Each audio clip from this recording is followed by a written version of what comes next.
In a community where men still call the shots, some young women have decided to go against the grain in defense of the environment.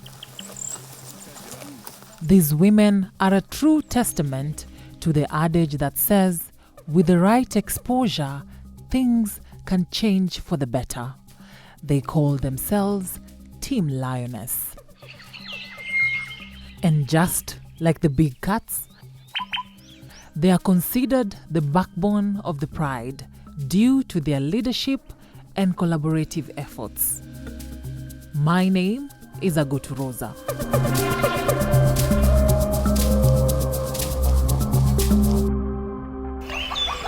Mount Kilimanjaro,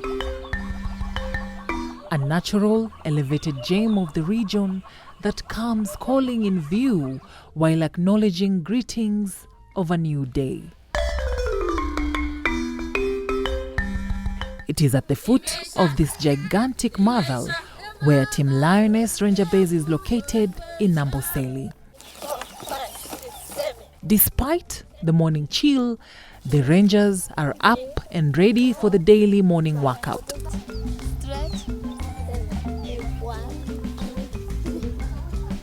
They later head back to the base to shower, have breakfast, then change into the ranger uniform before embarking on patrol. The aim of the patrol is to monitor wildlife, prevent poaching, and report injured animals. We join them for their routine patrol. We spot huge bones believed to be from a giraffe. A few meters ahead, we spot a dik-dik. One of the rangers records this on the ranger's app before proceeding. One adult genetic, feeding, browsing. By the end of the patrol, one ranger would use the walkie-talkie and radio the main ranger base in Amboseli. They would give the full report of the patrol. The lioness is the keeper of the family. It hunts for the family. At the same time, it protects the family. It multitasks. We as Team Lioness, we do the same. We are here as rangers. We are here as mothers. When we go back home, we have to act also as mother. When we come at work, we act as rangers. Team Lioness was founded in 2019 with only 8 rangers. 6 years later, that number has increased to 17. What we do what other rangers do. Our work is to protect wildlife, to prevent poaching and retaliatory killing of wildlife like elephants, lions, giraffes, all the wildlife. We also protect our environment. We prevent charcoal burnings, sand collection, and destruction of the environment. The 17 women are mothers and wives. Some have older children at home with their families, yet some are still lactating. They are allowed to stay with their babies at the base. 25-year-old Lois Soila is nursing her 6-month-old baby at the Rangers camp. It has not been an easy call. Kuna challenges like hizo tu early pregnancy, hiyo ya medium na hiyo ya 9 months. Kwanza hiyo early una feel sometimes una feel utaki kuona watu na uko job. Unasikia tu like hadi una feel tu umechoka, unachukia mtu, utaki kukaa na yeye, still uko job, una feel tu ama niende, una feel tu leo my friend tapaka alafu niende home. Unakaa ukitulia unasema na ni job, acha tu nitulie. Alafu sasa unaona mtu ukiona hivi na ni situation si maksudi yako, unafunga nyumba. Soila is a mother of 2. Her oldest, who is at home with the family, is 3 years old. Rangers stay in the base for 3 consecutive weeks, then take 1 week break. Kuna tu hiyo una miss pia mtoto wako. una miss. Though tunajua ukitoka home unajua vitu vile unakuja job, so utajaribu kumprepare huyo mtoto na kumweka vizuri, umbembeleza ajue mama ako job. Ukimcall jioni unambembeleza, unampea hope, unamwambia still uko tu sawa. From a young age, Soila wanted to be a ranger. Nikiwa hata uko baby class nilikuwa naulizwa na walimu, na unataka kwa nini? Napandisha mkono na mwambia mimi nataka kuchunga wanyama pori. Naomi Simaloi is also a mother.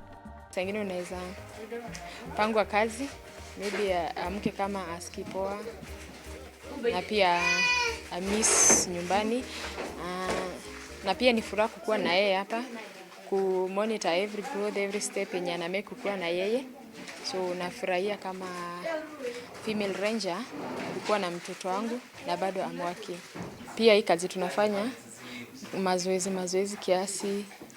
So unaweza enda patrol hivi before pregnancy ifike around 6, 7, 8 months. Hapo mbele ilikuwa a bit challenging kidogo, ile unaweza amka uko na morning sickness nini, but I thank my colleagues, you sometimes they understand. So unaweza amka uji express I'm not feeling well, wanakuacha ile siku you are feeling well unaenda. Hiyo pia practice inasaidia, hiyo practice ya kutembea na narudi kwa sawa. The mothers will stay with their babies in the ranger base until they are 2 years, then take them home to their families. There is a nanny who helps around with the children when the mothers are busy. The unique rangers have not seen an easy landing within the conservative Maasai community. After the ranger base, we accompany one of the rangers to her home. Lucy Syria became a ranger in 2020. But back at home, she is just another member of the family. Mimi nikuwa mdogo naona tu wa rangers wakitembea kuangalia wanyama. Nikafurahia sana. Nilipomaliza class 8, nikaenda babangu akaenda kunitafutia hii kazi nikapata na nikafurahia. Sasa nawaambia wenzangu wajitoe moyo kwa hii kazi, maana hii kazi ya game rangers ni kazi nzuri sana. Lucy's mother and sister talk about how proud they are of her. Na ignyorara dundo yore dio amu hiwi ona somo ngara mpogi. Kine ora la yeni nyalai wendirai na ndire engosomo pogi. Sawa amore ndiro ne ndiro kangijaja. Ironde ndiro kangira amore nang na yogi. Ndiro na mara nyum fana na rama na ira naru. Anai. Ndiro dianga bana yogi ndiro rinjeyo. Ne akona sida yuli. Erisia yendira amu ori. Iboro hege. Ndiro manda nangari diana yogi nangari yana na roiu. Anor nanu rangers musidan rangers oleng amu sia sidan areto yo naleng tenewojo ngwesi ore ngwesi nikitadua entoki etipat enemeri nesaidia yo neeku ore si kira ena jirani na denkare nikidoli rangers ajo era tipat amu ore sana buna manare ulo seroi neeta kitipat amen nepuo yalak ne ore penya intokitin ang ne saidia yo meralakini yo neeku kidolta ajo mekure kiyieu nikiar ngwesi enaa yo na denkare. Ore ena tito natii rangers nekidolta faida enye sapuk oleng eretito yo. Patrick Papachiti, the director of operations at Olgulului Wildlife Rangers within the Amboseli ecosystem, says there's a total of 88 rangers, 17 of them being women. These rangers cover over 1,700 square kilometers within Olgulului Ranch. They ensure that they cover at least half of the conservancy per day, either by foot, vehicles, or motorcycles. We are from a society that believe that only men, and especially now that we have young warriors, at times we feel like young warriors are only able to protect the ecosystem, protect people, protect their property. We were not confident enough, or at least had had the courage to bring in Team Lioness at the first place. Because what was supposed to be done is to counter poaching. What was supposed to be done is to counter retaliations. However, Papa Titi later realized that they do not have to use force to stop retaliatory attacks on animals. Women were able to handle the situation without violence. Since Maasai men cannot beat women, having Team Lioness is an advantage during the negotiations with Maasais who've lost their livestock to lions. People will look down upon them when they come there. That crowd of warriors who now are agitating to be given an opportunity to kill that lion. But you see them talking to that crowd and us pulling back. And from the customs of the culture, not fighting with a woman has contributed a lot to the success of Team Lioness. Things that we did not see in the initial stages. Guyo Adi, the East African Communications Officer of the International Fund for Animal Welfare, talks about the soft approach when it comes to solving conflict. Elevate the role of women in terms of being better at handling human-wildlife conflict cases through the use of soft power. In most cases, we think once a lion has attacked, say, a boma and the Maasais or the pastoralists have lost some cattle, in most cases we think using hard power and getting some male rangers to go there would be, a better solution. But if you think along the lines of using soft power and good negotiation skills, which the ladies at Team Lioness have demonstrated, it's another element that, particularly for the case of Amboseli, we felt ladies would do a better job there. Oscar Bravo, you're sent. Every day at 5 p.m., the headquarters where Papa Titi's office is, the rangers would radio in their data, have it registered and stored. The following day, we met Chief George Lupembe at Meshanani area. For a long time, education and other forms of empowerment here were not tailored for girls and women, but things are changing.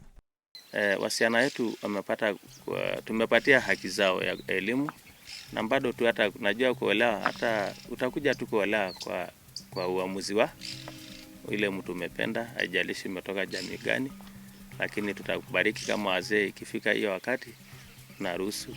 Lakini ni mtu ambaye pasipo mzee anaweza endelea na maisha yake. Kwa hivyo wasichana wamefanya maendeleo kabisa. Tunaona hata anarudi nyumbani, anajengea mama nyumba, anasaidia wengine ndugu zake wasome, sababu tumeona pia wasichana wako na roho safi ya kusaidia. Ivan Mkala, the programs manager of Matkela, says the aim of having Team Lioness was to bring gender parity in the male-dominated community wildlife ranger fraternity. He adds that it is important to have an all-female team. However, there are still challenges. These ladies are going against the norms of the Maasai culture in practice, leadership, economic empowerment, and cultural practices.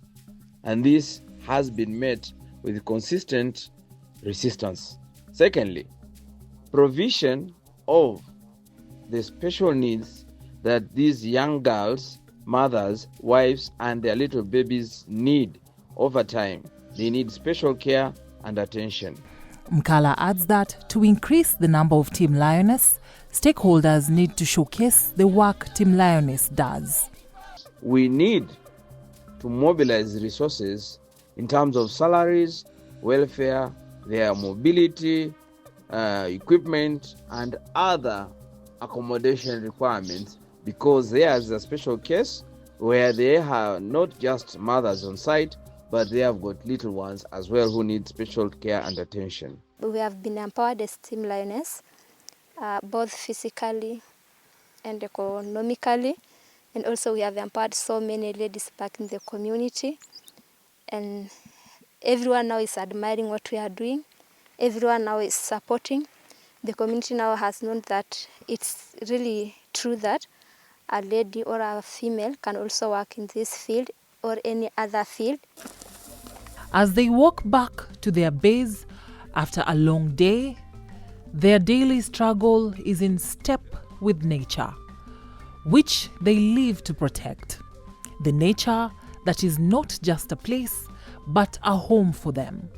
The nature that for a long time was a custody of men, but now feeling the warmth of protection from mothers.